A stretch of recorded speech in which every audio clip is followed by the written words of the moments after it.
দীর্ঘদিন ধরে উত্থাপিত 9 দফা দাবির বাস্তবায়ন না হওয়ায় আগামী 24শে জুন থেকে অনির্দিষ্টকালের জন্য আসাম আগরতলা জাতীয় সড়ক এবং রেল লাইন অবরোধের ডাক দিল যৌথ মঞ্চ জয়েন্ট অ্যাকশন রিহ্যাবিলিটেশন কমিটি ও জয়েন্ট অ্যাকশন কমিটি। বুধবার কুমারী মধুতি রূপশ্রী জনজাতি ট্রাইবাল রেস্ট হাউসে আয়োজিত এক সাংবাদিক সম্মেলনে সংগঠন দুটির নেতৃবৃন্দ এই কর্মসূচির ঘোষণা করেন। তাদের অভিযোগ, দাবি দাওয়া নিয়ে একাধিকবার রাজ্যের মন্ত্রী বিকাশ দেববর্মা এবং মুখ্যমন্ত্রী ডক্টর মানিক সাহার সঙ্গে আলোচনা করা হলেও এখনো পর্যন্ত কোনো কার্যকর পদক্ষেপ গ্রহণ করা হয়নি। ফলে বাধ্য হয়ে বৃহত্তর আন্দোলনের পথে হাঁটার সিদ্ধান্ত নেওয়া হয়েছে।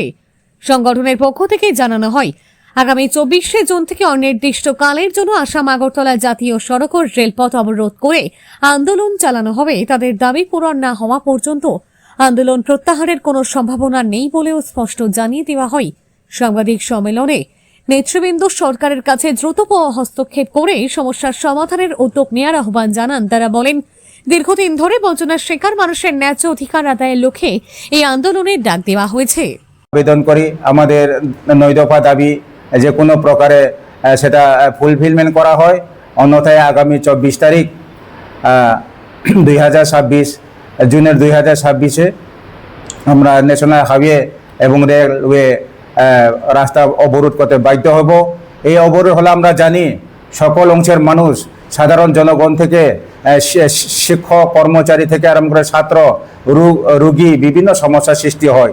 কিন্তু সরকার আমরা যখন আমাদের দাবি দাওয়াকে নিয়ে যখন আমরা মেমোরেন্ডাম সাবমিট করি, কিন্তু ওনারা কোনো কর্ণপাতে করছে না, আমাদের দুঃখ সুখ প্রতি কোনো সহানুভূতি নেই, যার ফলে আজকে আমরা বাধ্য হয়ে এই সাংবাদিক সম্মেলনের মাধ্যমে সকল ত্রিপুরাবাসীকে আমরা জানিয়ে দিতে চাই, আগামী 24 তারিখ জুন 2026-এ আমাদের যে ন্যাশনাল হাইওয়ে 8 নম্বর এবং রেলওয়ে আপনার ব্রিগুদাসবাড়ি আথুকোটাং এলাকাতে আমরা অবরোধ বসতে বাধ্য হব এবং পরবর্তী সময়ে যদি আমাদের 9 দফা দাবি যদি ফুলফিলমেন্ট করা না হয়, তাহলে সমগ্র ত্রিপুরা যেখানে আমাদের রিটার্নিস প্রভাব আছে সমস্ত মহকুমাতে অনির্দিষ্টকালের জন্য আমরা আমাদের পরিবার এবং আমাদের আত্মীয় স্বজনকে নিয়ে রাস্তা অবরোধ করতে বাধ্য হব।